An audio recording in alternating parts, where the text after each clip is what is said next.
J'ai voulu apprendre à coder une application. Pourquoi ? Parce que quand on fait des programmes et qu'on veut qu'ils soient utilisés par le plus grand nombre ou juste par d'autres gens en général, c'est sympa de l'emballer dans un joli packaging. Du coup, pour ce faire, j'ai regardé un tutoriel de 37 heures sur plusieurs jours et même sur plusieurs semaines pour apprendre à faire ça. Le problème avec les tutoriels, c'est que pour qu'ils soient utiles, il faut les utiliser de la bonne façon. Ce que j'entends par la bonne façon, c'est que, par exemple, si vous êtes étudiant ou même encore au lycée, c'est très facile de regarder le prof de maths faire l'exercice au tableau, de suivre et de se dire « Ok, j'ai compris ». C'est beaucoup plus compliqué quand vous êtes tout seul face à la feuille blanche de refaire la chose que vous avez vue. Du coup, dans le cas d'un tutoriel, c'est facile de suivre le mec qui est en train de coder et de faire la même chose, c'est beaucoup plus compliqué de le refaire après. Pour que ce soit utile et que vous puissiez appliquer les connaissances que vous avez acquises, le mieux à faire, c'est de trouver un projet et de réutiliser les connaissances que vous avez obtenues grâce à ce tutoriel dans ce projet-là. Dans mon cas, le tutoriel que j'ai regardé, c'était un tutoriel pour faire une application Notes. C'est une application sur laquelle l'utilisateur arrive, il crée son compte, ensuite il se connecte avec ce compte et après ça, il peut créer ses notes comme il veut. Les notes, ça peut être une to-do list, une liste de courses,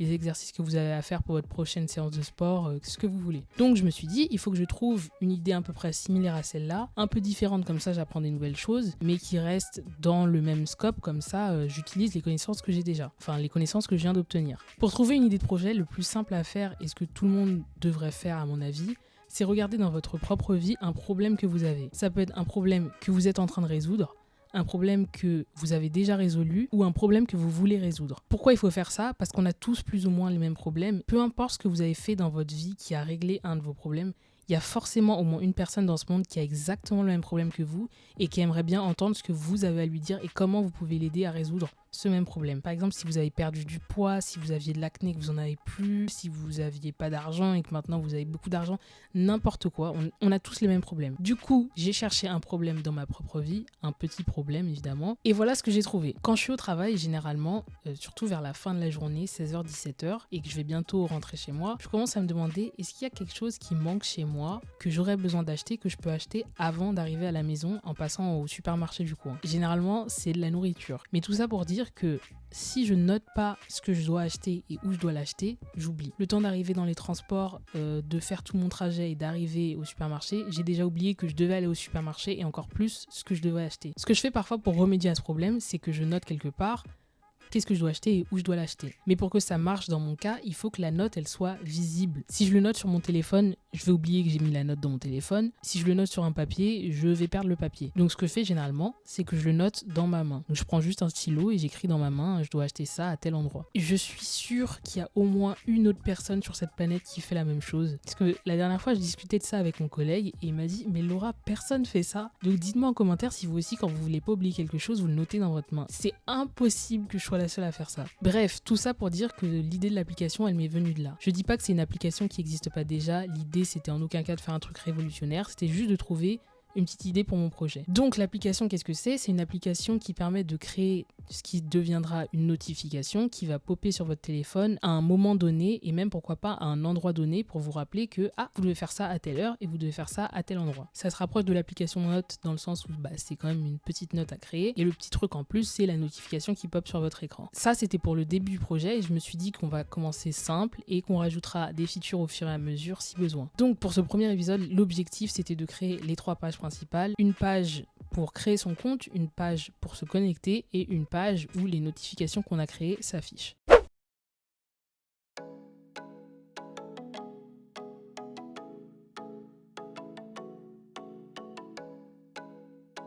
Pour le design, j'ai commencé de façon très simple, avec un papier et un crayon. J'ai dessiné l'app telle que je l'imagine.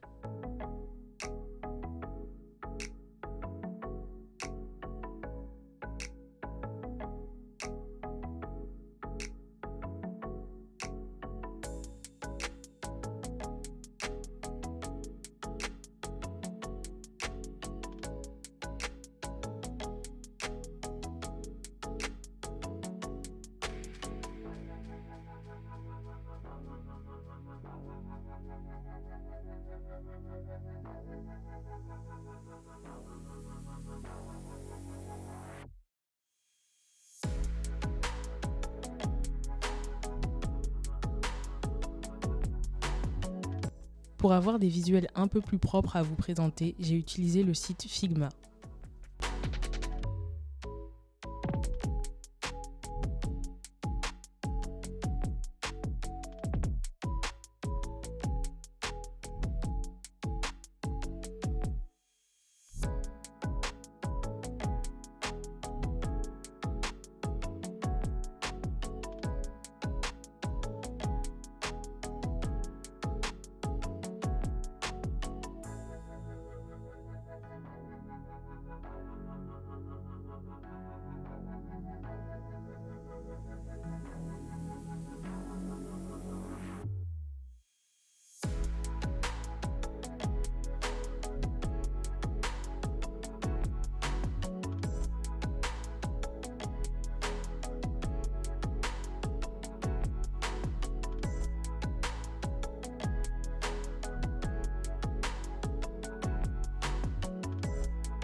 Une fois les visuels terminés, il était temps de passer au code. Donc j'ai avancé dans le code. Je ne vais pas vous présenter le code ligne par ligne parce que je pense que ce serait très ennuyant pour vous et surtout ça sert à rien. Mais je vais vous expliquer là où j'en suis. Donc pour l'instant, j'ai essayé de reproduire ce que j'avais fait sur Figma. Donc si je lance... Voilà là où j'en suis. Par rapport au design que j'avais fait sur Figma, les trucs qui changent, c'est les icônes. J'ai remplacé le crayon par une main qui tient un crayon parce que je trouvais que ça rappelait l'idée de base de on écrit ce à quoi on doit penser dans sa main. Et pour la création de compte, j'ai aussi remplacé l'icône par juste celui-là. Donc j'ai avancé dans le code, je vais essayer de vous présenter ce que j'ai fait. Je peux pas vous présenter tout en détail parce que comme je vous ai dit, j'ai regardé un tutoriel de 37 heures pour faire ça, donc c'est impossible que j'explique en détail ce qui se passe dans le code, mais je vais faire de mon mieux en vous donnant un exemple. Avant de pouvoir vous expliquer, il faut que je vous explique comment fonctionne Block, qui est une librairie rattachée à Flutter que j'utilise pour le développement de cette application.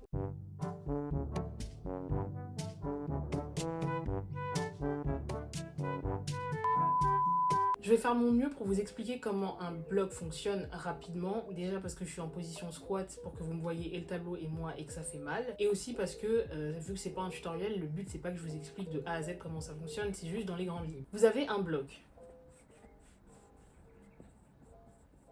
Ce bloc, je le crée à chaque fois que j'initialise mon application et je l'initialise avec un état initial. Ensuite, mon bloc peut recevoir des événements et renvoyer des états. Donc, à chaque fois qu'il se passe quelque chose dans mon application, à chaque fois que mon utilisateur interagit avec mon application, mon bloc reçoit un événement et renvoie un état. Par exemple,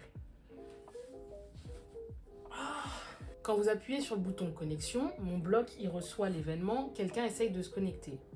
Il fait ce qu'il faut pour vous connecter et ensuite il me renvoie un état en me disant telle personne est connectée. Moi je récupère cet état. En fonction de cet état, je peux dire à mon application si je suis dans cet état-là, affiche cet écran. Donc par exemple, quand l'utilisateur il a réussi à se connecter, je veux que tu lui affiches sa page d'accueil avec ses notifications. Autre exemple, si j'essaye de créer un compte, quand mon utilisateur appuie sur créer son compte, je reçois l'événement quelqu'un essaye de créer le compte. Mon bloc fait ce qu'il faut pour créer le compte et ensuite je reçois l'événement le compte a été créé. Et donc quand le compte a été créé, pareil, je peux dire à mon application affiche telle ou telle chose. On n'est pas obligé d'utiliser Block pour faire une application avec Dart et Flutter. Vous n'êtes pas obligé, mais c'est beaucoup plus simple. Autre chose que je dois vous expliquer par rapport à Block, plus particulièrement par rapport à la page de connexion, c'est que quand mon utilisateur il rentre son mail et son mot de passe pour se connecter, il faut que je stocke ce mot de passe et cet email dans une base de données pour qu'ensuite, quand il essaye de se connecter, je puisse dire à mon application « Ok, ce compte existe bien, connecte-le ». Si vous voulez, vous pouvez faire la base de données vous-même avec l'interface qui va avec. Ça prend énormément de temps. C'est du travail en plus, mais il y a des tutoriels qui sont super bien faits pour ça. Si vous ne voulez pas avoir à faire la base de données, vous pouvez en utiliser une existante, ce qu'on peut appeler un provider ou gestionnaire de base de données. C'est ce que j'ai fait dans mon cas. Et j'ai utilisé un provider qui s'appelle Firebase. Donc ce qui se passe, c'est que quand vous essayez de vous connecter ou que vous essayez de créer un compte, moi je passe vos infos à Firebase qui fait ce qu'il faut et qui me renvoie un message en me disant ça a fonctionné ou ça n'a pas fonctionné. C'est beaucoup plus compliqué que ça, mais en gros c'est ce qui se passe. Donc Firebase va être en charge de regarder est-ce que l'email que l'utilisateur a rentré est bien un email, est-ce que le mot de passe il est assez robuste, est-ce que l'utilisateur essaye de créer un compte avec un email qui est déjà pris, est-ce que l'utilisateur a vérifié son email, tout plein de choses que normalement si j'avais pas utilisé Firebase j'aurais eu à gérer toute seule, mais là j'ai préféré déléguer les tâches à un provider. Il y a plein de providers possibles, il y a plein de façons possibles de permettre à un utilisateur de se connecter à une application. Moi j'ai utilisé un email et un mot de passe et on pourrait utiliser un compte Google par exemple. Donc pour illustrer ce que je viens de dire, là vous avez sous les yeux le fichier qui est responsable de ce qui s'affiche actuellement sur l'écran de téléphone et en particulier le bouton Login est géré par cette partie du code. Quand j'appuie sur le bouton Login, je vais envoyer un événement vers mon bloc et en l'occurrence l'événement s'appelle Auth Event Login. L'événement arrive sur mon bloc qui est créé par ce fichier. Il va se passer tout plein de choses à l'intérieur pour faire en sorte que mon utilisateur se connecte à mon application. Et à la fin, si j'ai pas eu d'erreur ou d'exception, j'émets un état. Donc là, l'état c'est Auth State Logged In. Et parce que je suis dans cet état, je vais changer ce que j'affiche à l'écran. Parce que dans ma fonction main qui est ici, je demande à ce que quand l'état est House State Logged In, renvoie-moi la page de notification. Je peux vous montrer ce qui se passe quand je crée un user. Donc je vais sur la page pas encore de compte, inscrivez-vous en cliquant ici. Et j'arrive sur la page pour créer un compte. Ici, je rentre un nouveau email et un nouveau mot de passe et ça va me créer un compte. Actuellement, dans ma base de données, j'ai que 2 utilisateurs que j'ai créés pendant que j'étais en train de développer pour faire des tests. Et donc là, quand je vais appuyer sur créer un compte, vous devriez voir apparaître le nouvel utilisateur. Donc j'appuie. Et si je refresh, mon nouvel utilisateur est bien arrivé. Le problème, c'est que moi, je le vois parce que je suis le développeur et du coup, j'ai accès à ce qui se passe dans le back-end. Mais l'utilisateur, lui, il n'a même pas eu de message pour lui dire c'est bon, son compte a été créé. Donc ça aussi, c'est une fonctionnalité que je devrais rajouter. Mais pour résumer ce qui s'est passé, j'ai appuyé sur le bouton créer un compte. Ça a envoyé un événement vers mon bloc. Mon bloc a fait ce qu'il fallait avec mon provider pour créer le compte au niveau de la base de données. Et ensuite, il me renvoie un message me disant c'est bon. Et moi, je peux dire à l'utilisateur c'est bon, ton compte a été créé. Donc, pour résumer ce que j'ai fait dans ce premier épisode, j'ai créé 3 écrans différents. Un écran pour se connecter, un écran pour créer son compte et un écran pour voir ses notifications, qui n'existent pas pour l'instant. Et j'ai également créé la logique de back-end avec Firebase et Block.